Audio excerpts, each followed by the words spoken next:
Patriots are favored by 3 points. I do think the Patriots win this game. Again, it's kind of like Seattle to me. The Patriots have a very balanced team, a good offense, a good defense.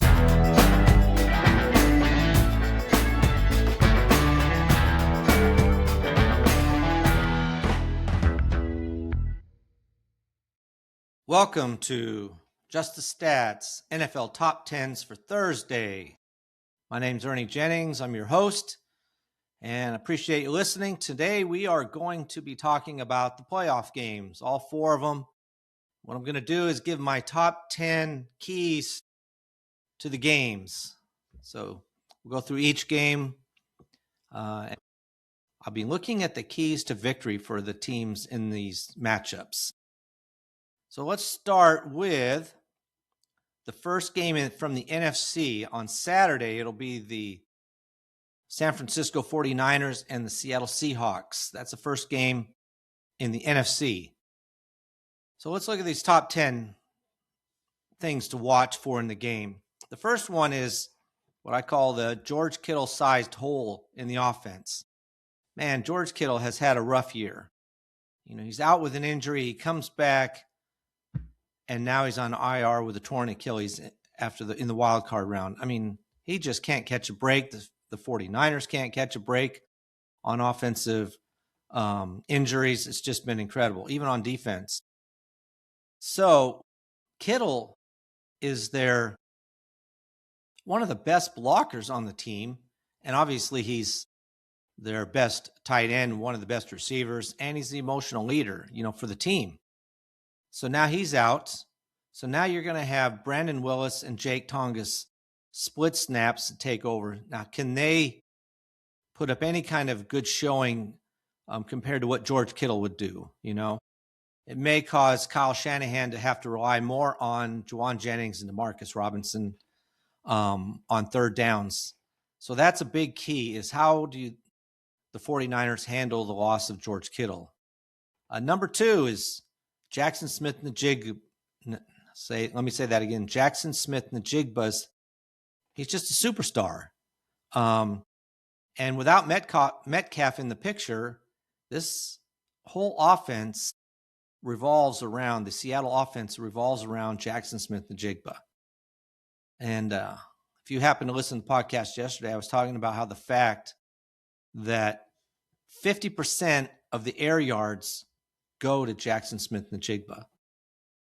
He is their offense. It does definitely revolve around him. He had almost 1,800 yards of receiving for the season. He's just the focal point. And what can the 49ers do to stop him? That'll be a key. And it's going to be difficult for the 49ers, honestly, to stop him. And in fact, probably the entire Seattle Seahawks defense, or offense.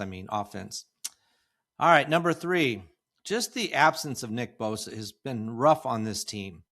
With him out and then Warner out, it's been a battle on defense to stay in contention and not let other teams get away from them too much. So their pass rush just plummeted without Bosa in the lineup. Now, can Leonard Floyd or Malik Collins generate enough pressure on Sam Darnold to pressure him into making a mistake? That's going to be one of the keys. And if they can't, Sam Darnold can pick them apart. So it's going to be a key point to this game. Number 4 is Sam Darnold. He played for the 49ers, only started in one game. They dropped him after 1 year, went to Minnesota for a year, and now here he is in Seattle. I do not expect to see him going anywhere. He's had a good year. And look at this team. I mean, they're the odds-on favorite to win the Super Bowl. So Sam Darnold might have found a home finally. But you would have not guessed this. He's one of those quarterbacks that just took some time. He bounced around from team to team. And finally, here he is with Seattle, and he's a Pro Bowl starter. Isn't that amazing? Against his former 49er team. So that'll be interesting. He did lead the Seattle Seahawks to a win over the 49ers earlier not too long ago, actually in week 18. So here they are playing 2 weeks apart. So now can Sam Darnold and Seahawks beat the 49ers again? That's a big question. Here's another one. Number 5. Here's a big question. Fred Warner. He might be playing. Originally, he was out for the year with his ankle issue. But now there's talk, and he's actually, the practice window's opened up for him. So they're playing it day by day, but he could possibly play in this game for the 49ers. And boy, could they use him. That would be just a tremendous boost to their defense if he could play. So we'll see if that's possible. It's going to be probably come down to a game time decision whether he is able to play or not. Number 6, Christian McCaffrey, bounce back for him. Oh, man. The Mike McDonald Seattle defense held Christian McCaffrey to 23 yards in week 18. It was bad. McCaffrey couldn't do anything in the running game or even in the passing game at all. Now, how much easier is it going to be, or how difficult will it be for McCaffrey this time around? It's going to be difficult because, as I said, Kittle's already out. Kittle's one of their best blockers. And without him in there to help block for McCaffrey when he's running, it just makes it that much harder for Christian McCaffrey. So we'll see if he can have some kind of a bounce back in some way or another to help the 49ers stay on the field and keep Seattle off the field. Now, number 7, trench warfare, Trent Williams hamstring. The 49ers offensive line is just a different unit when Trent Williams is not in it. When he is in it and he's healthy, it's a much better line. So right now he's got a hamstring issue. Again, he's another player who's limited. We'll see what happens, but they really need him to play because if he doesn't, Seattle Seahawks defensive front, which has really crushed the 49ers a couple weeks ago, and they're led by Leonard Williams and Byron Murphy, they could make it really tough on Brock Purdy for the entire day. So keep an eye on a couple of players for the 49ers, Fred Warner and Trent Williams. Now for Seattle, number 8. Is Seattle, as good as they are, their red zone efficiency is not one of the better ones. And like I said, they score a lot of points, but they leave a lot of points on the board. Missed field goals, failed fourth down conversions. So we'll see what happens. If Zach Charbonnet, for example, and Kenneth Walker III can, punch it in when they're in the red zone and score. And we'll see if they're effective at that or not. Number 9, Brock Purdy's road test. Now, Lumen Field in Seattle is notoriously loud. It really is. And it might cause Purdy some struggles with his communication and timing, which you saw in week 18 in their loss in Seattle. So with depleted receiving core and no Kittle, Purdy's really going to have to be on his game. It's going to have to be one of his best games. He might have to do some scrambling, running on his own, scrambling to give his receivers time to get open. It's going to be a battle test for Brock Purdy. We'll see how he fares. Honestly, he was pretty calm last week in that playoff game, and so we'll see how he does against Seattle this week. Number 10, what called the Mike McDonald factor. He seems to, as head coach of Seattle, he seems to have solved the 49ers offense. He really has them nailed. Seattle only had, the 49ers only had 3 points a couple weeks ago against Seattle. And he's just been able to keep Shanahan's offenses down under 20 points a game. And if he does that, he'll probably win again. Even though they only scored 13 themselves last couple weeks ago, I still think if they hold the 49ers under 20 points, Seattle will probably win this game. All right, so that's my look at this game. Honestly, I think that the 49ers have put up a tremendous season with all the injuries, key injuries that they've had. and their upset win over the Eagles was amazing. If I'll say this, if they win, it's a major upset. I do think Seattle will probably win this game. But you got to give 49ers credit for the year they've had. But I think the Seattle, between their offense and defense, is just powerful. This is one of the reasons they're at the very top of the list for teams that are going to go to the Super Bowl and win it, is because Seattle has a good offense and defense. So it just makes for a tough matchup for any team they play. So this game will be on at 8 p.m. Eastern time on Fox on Saturday. And it is at Lumen Field in Seattle. So another little tidbit of information. This is Tom Brady's first playoff broadcast. I do like Tom Brady. I like the way he gets into the game. I'm kind of amazed by it. He was, he's seen everything. You would think he's seen everything as a player. But when he's watching the game and a big play takes place or a big hit or something, he goes, he just has the emotional attachment to it. I find him a pretty good broadcaster. So I do enjoy listening to Tom Brady. All right, let's move on to our next game. That is top 10 list for the Rams versus the Bears. This is the second NFC contest. All right, number one, Matthew Stafford's Ironman MVP season. So like I said, he's 37. We talked about this yesterday. He is, along with Drake May, the front runners for the MVP this year. He led the league in passing yards with over 4,700 and touchdowns with 46, which was a dozen more than anybody else. Now, if you saw the game last week, he dinged his hand a little bit on a helmet when he was throwing a pass. It was negative X-rays on him, but hopefully his hand is fine. And because it's going to be freezing cold in Chicago, and that could be a hindrance to him throwing. We'll see. Another key for the Rams is that Nakua and Adams continue to put a lot of pressure on defenses. They're amazing. They're twin terrors, you might say. And Devontae Adams is back. He was out several games with that hamstring tweak. And so having him back in the lineup with Nakua is just a double threat for them. So, in fact, they're probably one of the top duo receivers, one of the top two most dangerous receiving duos. So we'll see. This is going to the Bears defense is not great.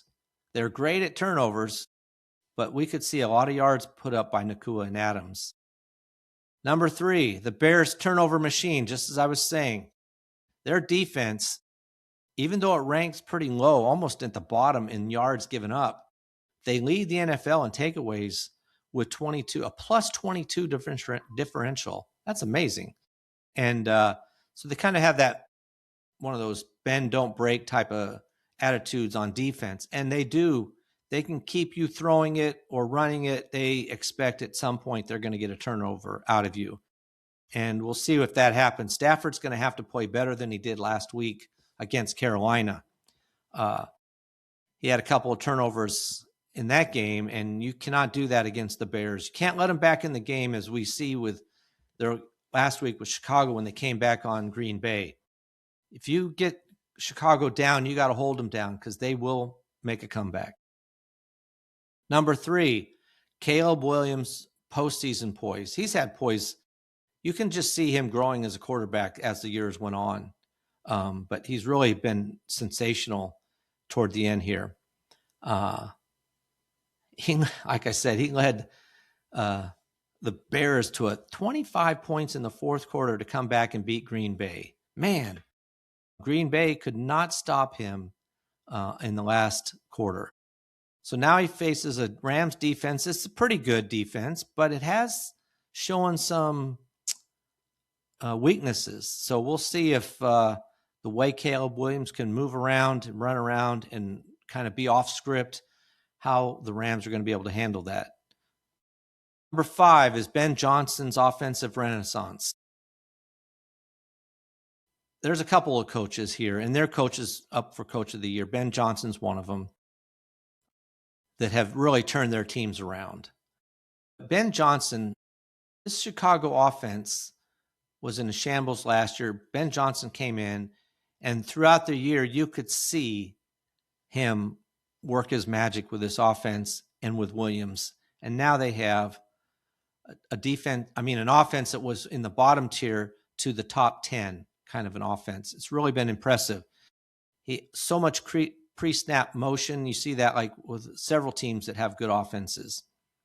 And it's just really improved Caleb Williams' game with the help of Ben Johnson. So we'll see what Sean McVay can do to slow this offense down. Number 6 is the fact that in the frozen tundra of Soldier Field, the weather is supposed to be in the high teens with gusting winds, off of Lake Michigan. That is going to be cold. And the Rams, being a warm temperature team, we'll see how they handle it. Now, it should not be a big problem for Stafford because he played in Detroit. So he's kind of used to the weather, but still, we'll see how the weather affects the visiting team. Number 7, Chicago's next man up at linebacker. This is a problem for the Bears. Their defense has already been hurt, but TJ Edwards is now on IR. He fractured his leg. So he's kind of their quarterback of the defense, and without him on the field, how is that going to affect their defense? Like I said, is it going to give Stafford the chance to just kind of pick them apart? So they're going to have Chicago's going to have DeMarco Jackson fill in this gap. And can he do it? I don't know. That's a big question. Again, another one, number 8, Jared Verse and Brandon Fisk are rookies that have been on for the Rams, and they've helped the Rams lead the NFL in pressures this month, the last month of the season anyway. So you can see their growth so far. Another Bears problem is that their left tackle, Ozzie Trapillo, is also on IR. So is that going to help these Rams edge rushers chase down Caleb Williams? It's going to be Caleb Williams could be on the run. We'll see.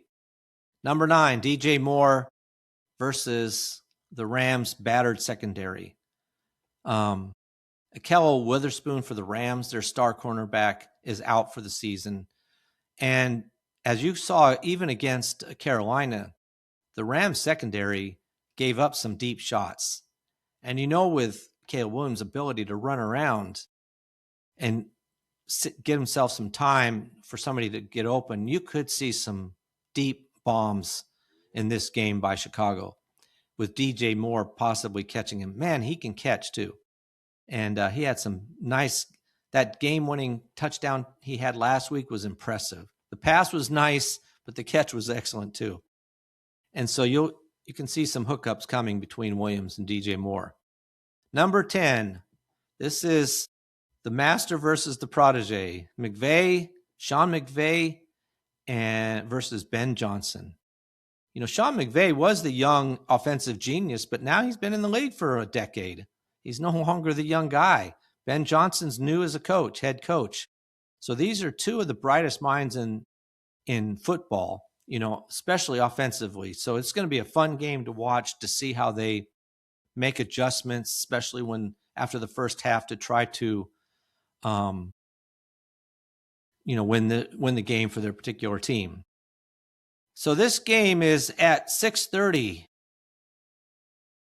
on Sunday, and it's going to be on NBC. It's going to be at Soldier Field in Chicago. The Rams are a 3.5-point favorite in this game. I would say, it shouldn't be a problem for the Rams. But, as everybody thought that it was going to be a cakewalk for the Rams over the Carolina Panthers, and it wasn't. So this could be a much tougher game, and Chicago honestly could win it. I will say that the Rams get their act together and they do beat the Chicago Bears, but we'll see. I could be eating my words on that one. Now let's move over to the AFC. First game up is the Buffalo Bills and the Denver Broncos. They play on Saturday. This is a really going to be an interesting game here. Now, the top 10 things to watch in this playoff showdown is what we would say number one is the MVP versus the rising star. And that is Josh Allen was the MVP last year. And now here you have an up-and-coming rising star in Bo Nix. So we'll see what happens with this game between those two quarterbacks. Nix led the Denver team to a franchise record-tying 14 wins this season. Very impressive season. And here's another guy. The other team with 14 wins was the New England Patriots, also a second-year quarterback in Drake May. These young guys have been amazing. And so we'll see who's going to outduel who, Allen versus Nix. Number two is Buffalo. They are having some issues at their wide receiver position. Tyrell Shavers and Gabe Davis both suffered, season-ending ACL tears. And, the Bills have already been trying to bring in people to fill in for wide receivers, so now they're down a couple more. Now, they brought in Brandon Cooks, who actually had a good game against the Jaguars last week. Key catch in that game that helped the Bills win. So he's one. Khalil Shakir, Keon Coleman. Keon Coleman is a mystery. He's been a healthy scratch. He's had issues, whatever they might be, that he hasn't played, but they're going to have to count on him. And, of course, Dalton Kincaid and Dawson Knox. So they do have receivers, but, when you lose two more, it just puts more pressure on the receivers to be on the field a little bit more than they may want to be. Number three is the Old Orange Crush pass rush.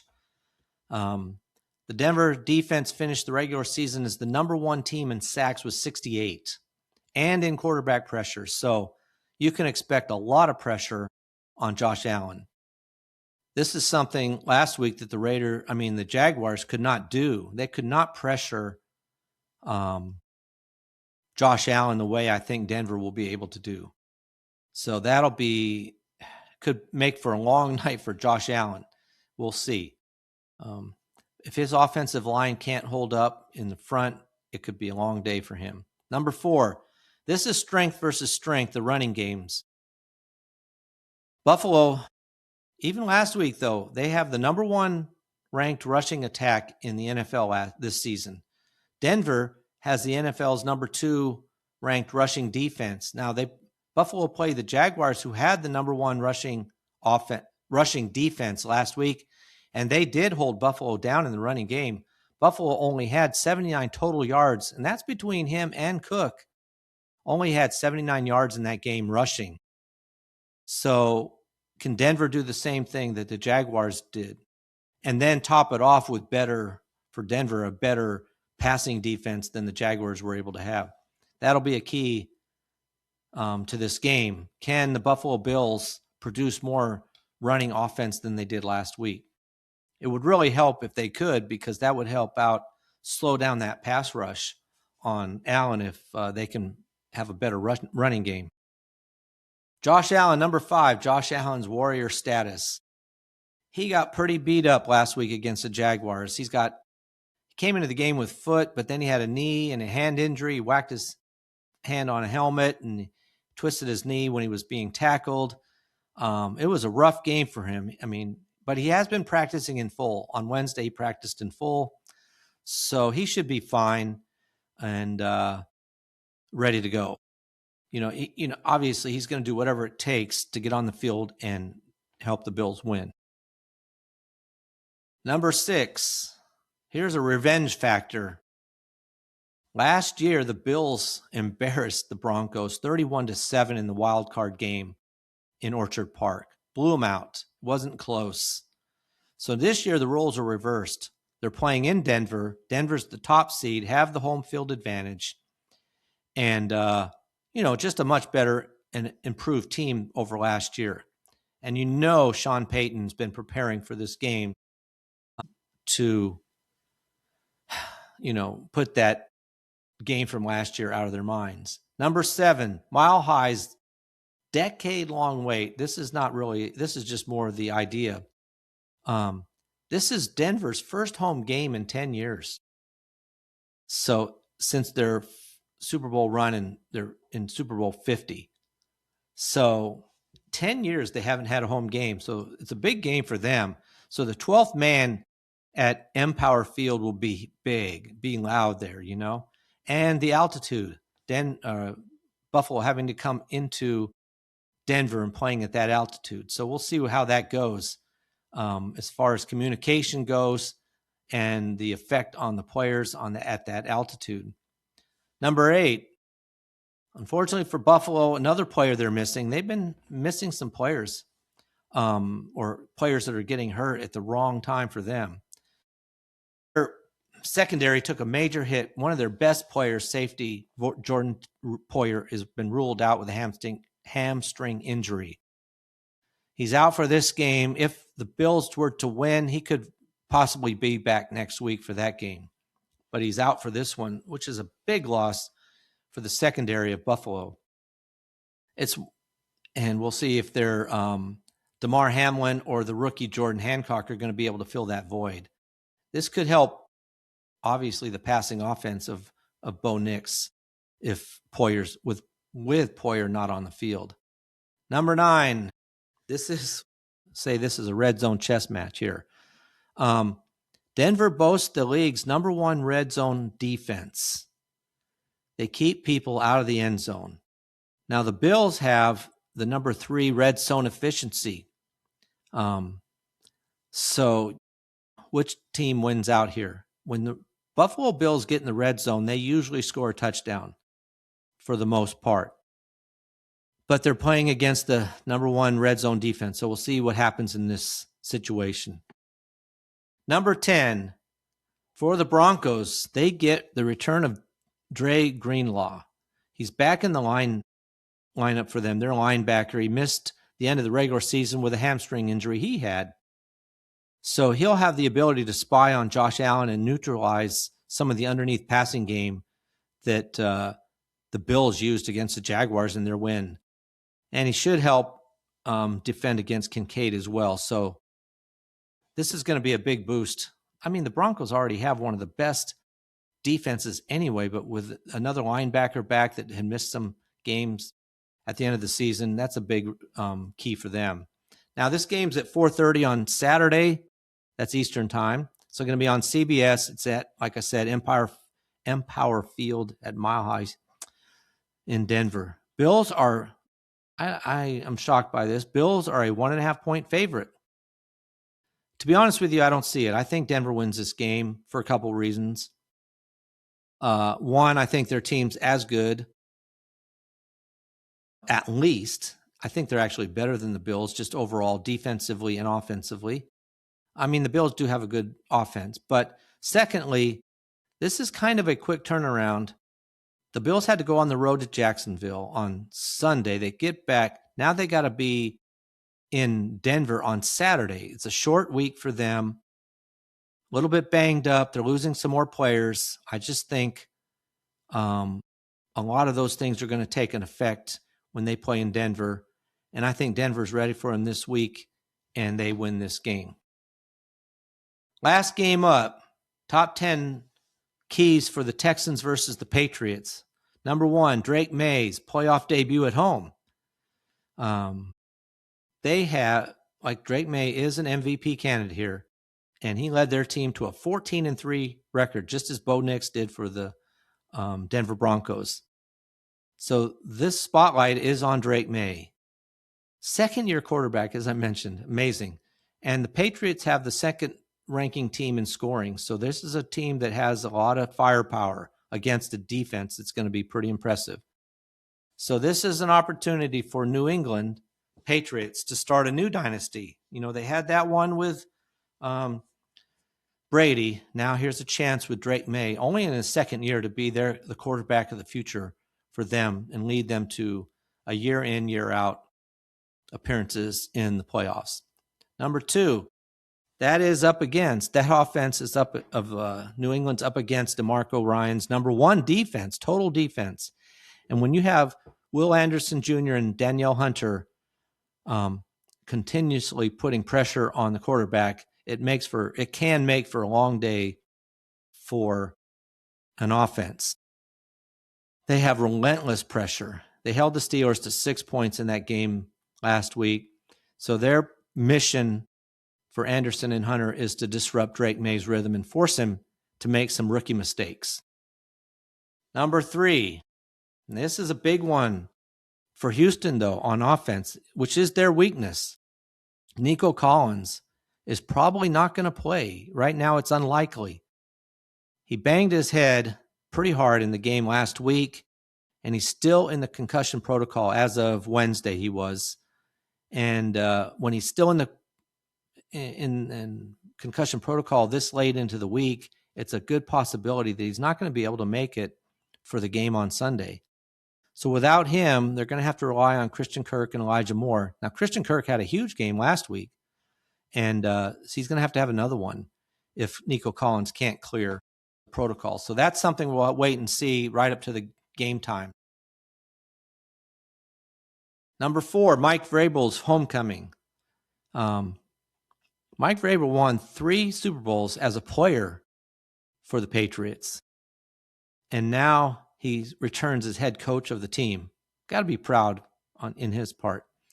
He's a tough, disciplined kind of a guy, and he really has rejuvenated the New England Patriots, and we'll see how they play. Number 5, this one is the Texans are 0-7 all time in the divisional round. So they coming off their first ever road playoff victory in Pittsburgh. Can you imagine that? First ever road playoff victory they had in Pittsburgh. And so they're trying to continue this momentum and win another game to win a divisional round game. 0-7 in divisional round. So they're looking for a win here to break that. If they do, this could send Houston to their first AFC championship game in 24 years. That's their existence. So this is a big chance for them, for the Houston Texans. We'll see if they can do it. Number 6, Woody Marks. He's the new RB1 for Houston. He had a good game last week. They also have Nick Chubb, but I think Woody Marks is a little more explosive. Last week he had 112 yards and a touchdown. And he does normally, and he did in that game, outsnap and outproduce Nick Chubb. They're going to need that because I tell you, Stroud, to me, is somewhat of a weakness. And I would not have said this. I would not have thought it, but he just hasn't, to me, looked the same as he did, say, in his rookie year, the last couple of years here. But if they can get that running game going, it would really help out Stroud. Now, New England does have a tough front, but another good thing about Marks is he can catch the ball out of the backfield. So he could be the X factor for Houston. Number 7, New England's offensive line crisis. And this is going to be bad if it holds up. The starting tackles for New England, Morgan Moses and Thayer Munford Jr., they missed practice on Wednesday with knee injuries. If they don't play, holy cow, this is going to make it even easier for Anderson and Hunter to attack Drake May.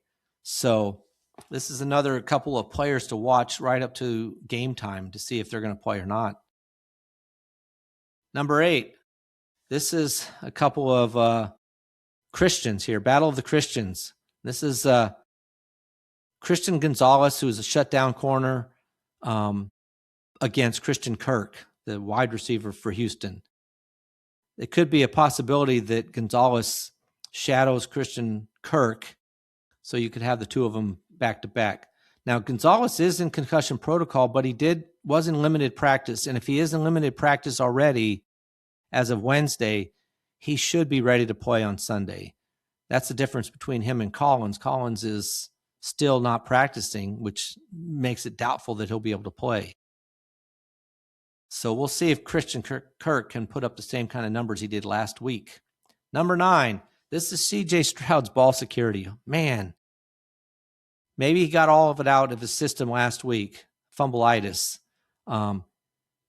He tied a playoff record with 5 fumbles, only lost 2, and I don't know why they're all against him, but as I said, one of them was, I said it when talking about the game from last week, one of them was he wasn't even looking when the center hiked the ball, and it just hit him right in the chest.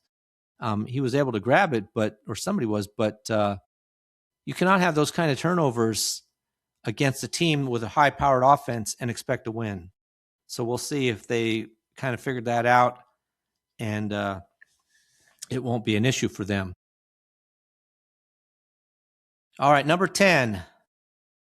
This is just a fun fact here, but the Patriots made history this year by jumping from 4 wins to 14.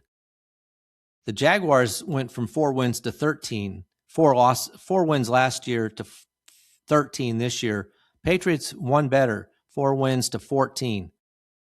But in the playoffs, it's different, So with a young team against a defense like the Texans have, you're now playing elimination football. If you don't win, you're out.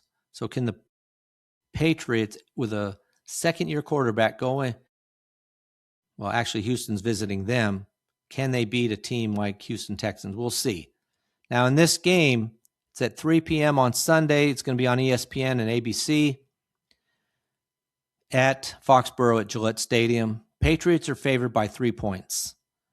I do think the Patriots win this game. Again, it's kind of like Seattle to me.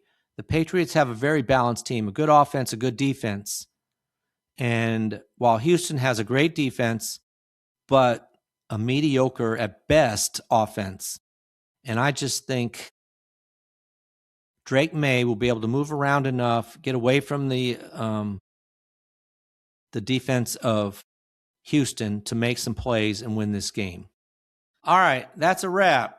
Now, next week, I'll be posting on podcasts on Monday, Wednesday, and Friday, most likely, but definitely Monday for the games. We'll cover the games on the weekend. 4 big games. It's exciting. All 4 of them look like good games. So appreciate you listening. Please like and subscribe. You can find this podcast on YouTube, where you can watch it, see these top 10 lists that I'm going to post up there on the podcast. Also, of course, you can listen to it on YouTube or Spotify, Apple, whatever app you might use. Again, thanks for listening. Thank you for new subscribers and the old ones, of course, always. And please comment if you feel like it. All right. So until tomorrow, well, actually, till Monday, enjoy the games on the weekend. And that is a wrap for NFL Top 10s for Thursday. I'm out.